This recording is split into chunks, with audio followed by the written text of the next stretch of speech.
मोहब्बत मुझे उन जवानों से है, सितारों पे जो डालते हैं कमन।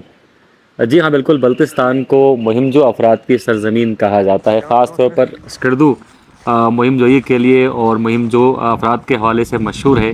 मोहम्मद अली सतपारा, हसन सतपारा, अली रज़ा सतपारा समेत मुतअद्दिद बड़े नाम यहाँ पर पैदा हुए।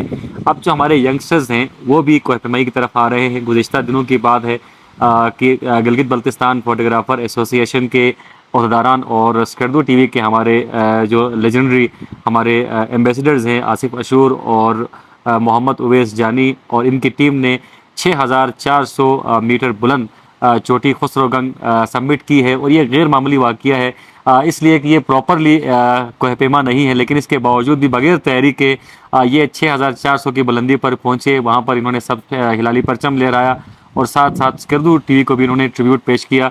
आज इन दो नौजवानों से आपकी मुलाकात करवाएंगे, इनके साथ जो टीम मेंबर्स हैं उनका भी तारुफ आपसे कराए देते हैं। तो यहाँ पर ये दोनों बैठकर चेरी से लुत्फ़अंदोज़ हो रहे हैं, और साथ साथ गिलगित बल्तिस्तान फोटोग्राफर एसोसिएशन की जानिब से अलमरीब साहब भी यहाँ पर मौजूद हैं। यकीनन ये चेरी का ही कमाल लगता है कि आप लोग बगैर तैयारी के उवैस और आसिफ, आप दोनों को मुबारक हो, आपने एक गैर मामूली कारनामा सर अंजाम दिया है। और हमें उम्मीद नहीं थी कि आप ऐसे अचानक चले जाएंगे और अचानक सबमिट भी करेंगे, लेकिन आज आप लोगों को देखकर प्राउड मैं फील कर रहा हूँ। तो वैसे ये प्लान कैसे किया था? आप लोगों को कोई प्लान सचेस था नहीं, आप अचानक से चले गए और अचानक से चोटी पर नजर आए? उनको मिलती ही नहीं मंजिल मकसूद कभी, वाह, जिनको आगाज़ से अंजाम का डर लगता है। क्या बात है। सबसे पहले स्कर्दो टी का बहुत शुक्रिया। जहाँ भी कोई भी टैलेंट सामने आता है या कुछ भी नया एक कारनामा अंजाम देता है, स्कर्दो टीवी सबसे पहले उनको कवरेज देते हैं। और प्लान हमारा कुछ था ही नहीं कि वहाँ जाएंगे करेंगे, लेकिन आपको पता है दोस्तों के साथ जब हम बैठते हैं तो रैंडमली बहुत सारे प्लान्स बनते हैं, जिनमें से एक हम कर रहे होते हैं। तो एज अच्छी हमारा प्लान था। शिगर में हमारे दोस्त थे असलम शिगरी, ज़हीर भाई, और हमें जो जो मेन बंदा है जिसने हमें हाई पोर्टरिंग का काम किया, गाइड किया, कायद शिगरी। तो प्लान बना, अचानक हम यहाँ से चले गए, उनको वहाँ से पिक किया और गए। तो वहाँ हमने देखा कि बहुत बहुत ज़्यादा मुश्किल था एक आम नॉर्मल इंसान के लिए, जिसको पहाड़ों पे जाना, तो वैसे तो नॉर्मली हम छोटे छोटे पीक्स पे जाते थे, लेकिन 6000 से अबव पीक पे जाना एक बहुत ही ज़्यादा मुश्किल काम था। लेकिन हमने हिम्मत नहीं हारी, हमने एक दूसरे का सहारा बना, एक दूसरे का हौसला दिया, और हमने अल्हम्दुलिल्लाह सबमिट कर लिया, किया। कर जी। लिया, ज़बरदस्त। आसिफ से ही बात करते हैं। आसिफ, आप हमारे साथ कई ट्रिप्स पे हमारे साथ रहे हैं, एडवेंचर एथलीट आप शुरू से हैं।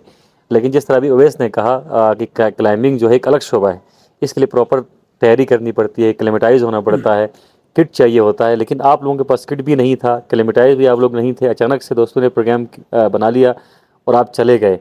रास्ते में कोई ऐसा मरहला आया होगा यकीनन कि आप पछताए भी होंगे, यार मैं क्यों आ गया बगैर तैयारी के? कोई ऐसी श्रद्धाल पैदा हुई बीच में? जी अंजुम भाई, शुक्रिया स्कर्दू टीवी का। रास्ते में बहुत सारे टेक्निकल चीज़ें हैं, जिसमें से बिल्कुल लास्ट सबमिट पॉइंट पे पहुंच के बिल्कुल हिम्मत हार गए थे। हर चीज़, जिस्म भी दिमाग भी काम करना छोड़ दिया। खैर हमने हिम्मत नहीं हारी, पहुंच गए 6400 मीटर पे। उसके बाद जो सीन्स हमने देखे, सुबह फर्स्ट लाइट पर रहते, आई थिंक शायद अवैस सुबह 7 बजे हमने सबमिट किया। तकरीबन जो वो कैम 2 से सबमिट पॉइंट तक हमें लगे 5 घंटे, और वापस कैम 2 तक हमें 2 घंटे लगे। लेकिन ये अलग ही चीज़ है, 5000 से बहु आप जब क्लाइंबिंग करते तो वो बिल्कुल अलग ही चीज़ था, नया एक्सपीरियंस था, मज़ा आया, बाहर इंजॉय किया। सही। अब उन ओवैस, आप दोनों फोटोग्राफर भी हैं और फोटोग्राफी के शोबे से भी आप वाबस्ता हैं, मुख्तलिफ नई लोकेशंस को आप एक्सप्लोर करते रहते हैं। ड्रोन से आप दुनिया को दिखा रहे होते हैं और देख भी रहे होते हैं, लेकिन पहला मौका ऐसा था कि आप खुद इतनी बुलंदी पे गए, 6000 से। 6000 से दुनिया किस तरह की दिखती है? अच्छा, पहले हम ड्रोन से दिखाते थे, बिल्कुल आपने सही बात की। लेकिन जब हम वहाँ जाके ख़ुद हमने अपनी आंखों से देखा, तो आसिफ वाली बात, दिमाग हमारा सुन्न हो गया। हमें समझ नहीं आई क्या करें क्या करें, और टाइम भी हमारे पास शॉर्ट था, 4-5 मिनट में हमने वीडियोस भी बनानी थी, पिक्चर्स भी बनानी थी। फिर वहाँ से उतरना था, क्योंकि ग्लेशियर है, ग्लेशियर पर ज़्यादा बैठना फिर ख़तरे से खाली नहीं होता है। तो हमने जैसे वहाँ पहुँचे, दस्ती वीडियोस बनाई और आ गए। और सबसे मज़े की बात यह है कि हमने आपस में बात की थी कि यार बस ये एक आम सा नॉर्मल सा समिट है, बस लोग कहेंगे नाइस गुड, जिस तरह हमारी पिछली वीडियोस पे लोग कहते हैं यार अच्छा किया, बहुत अच्छी वीडियोस बनाई है। लेकिन अल्हम्दुलिल्लाह हमने देखा कि बहुत बहुत ज़्यादा लोग हमें अप्रिशिएट कर रहे हैं। हौसला दे रहे हैं आपको। और वहीं पे ही हमने डिसाइड किया हो, और ये हमारा आखिरी डिसाइड है कि इंशाल्लाह सितंबर में हम स्पार्टिक करेंगे, अच्छा, जिसके 6,000 लिए वो 7,000 में 7,000 है। है। अभी ये 6,400 और वो 7,000 में है। और इसके बाद नेक्स्ट ईयर इंशाल्लाह K2 के लिए हम कोशिश करेंगे। तो हम स्पॉन्सर भी देख रहे हैं, अगर कोई हमें स्पॉन्सर करते हैं तो सितंबर में इंशाल्लाह हम इसी तरह से जाएंगे और स्पार्टिक करके आएंगे। सही सही।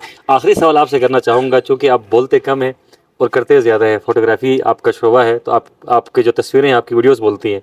आसिफ को हमने बहुत कम बोलते हुए देखा है। ये सबमिट किसके नाम करना चाहेंगे? ये मैं स्पेशली अवैस के नाम करना चाहता हूँ, क्योंकि हमने शुरू किया तब से अवैस बीमार था, लेकिन उसने हिम्मत नहीं हारी। 6,400 मीटर तक वो हमारे साथ ही रहे, इसलिए मैं ये अवैस के नाम करना चाहता हूँ। सही। इंशाल्लाह फिर नेक्स्ट ईयर या सितंबर में हमने स्पार्टिक या K2 करना K2 है। इंशाल्लाह। ठीक। अवैस भाई, बहुत अच्छा लगा आप दोनों से बात करके, और साथ साथ आप दोनों का शुक्रगुजार भी हैं कि आप स्कर्दू टीवी को वहाँ पर भूले नहीं। आप दोनों का कहीं ना कहीं से स्कर्दू टीवी के साथ ताल्लुक भी है, रहा भी है, और स्कर्दू टीवी के साथ आप जुड़े हुए हैं। स्कर्दू टीवी का लोगो कैसा याद रहा? हम भूल गए थे, क्योंकि हमें पता नहीं था कि आप जा रहे हैं। ये इसके पीछे क्या कहानी थी? इस तो टीवी का लोगो हमारे प्यारे भाई जहीर के पास था। मेंबर हमारे मेंबर। हमारा मेन मेंबर, जिसने हमें काफ़ी हिम्मत बार बार हमें दिलाया कि भाई आप लोग कर सकते हो, चलते रहो चलते रहो। उसके पास था। फिर वहाँ से हमने उसकी पिक्चर्स बनाई, क्योंकि मोहब्बत हमें स्कर्दू से है, स्कर्दू टीवी की पूरी टीम से है। मैं भी खुद स्कर्दू टीम का हिस्सा हूँ, डायरेक्ट इनडायरेक्टली हमेशा से ही रहूँगा। तो वहाँ पे हमने पोस्टर निकाला और पिक्चर्स बनाई। सही। बहुत शुक्रिया जी, बहुत शुक्रिया, और बेस्ट ऑफ लक आपकी अगली मुहिम जोई के लिए। इस बार इनकी जो मुहिम जोई थी वो अनप्लान थी, और ज़राए से मुझे मालूम ये भी हुआ कि उन्होंने अपने घर वालों तक को भी बताया नहीं था कि हम मुहिम जोई पे जा रहे हैं। शायद इसलिए नहीं बताया था कि अगर घर वालों को ये इल्म होता तो शायद वो आपको छोड़ते नहीं बगैर तैयारी के, क्योंकि क्लाइंबिंग या मुहिम जोई जो है कोई आसान खेल नहीं है, ये बच्चों का खेल नहीं है। इसमें जान जोखों पर और जान हथेली पर रखनी पड़ती है, तब जाकर आप बुलंदियों तक पहुँचते हैं। लेकिन हमारे इन नौजवानों ने साबित कर दिया कि अगर इन्हें सहूलियात फराहम की जाएँ, स्पॉन्सर्स मिलें, तो ये K2 भी कर सकते हैं, और दिगर बुलंद वाला पहाड़ भी ये सर कर सकते हैं। अपने मेज़बान मोहम्मद अली अंजुम को और इनायत इन्नू को इजाज़त दीजिए। अल्लाह हाफ़िज़ नासिर।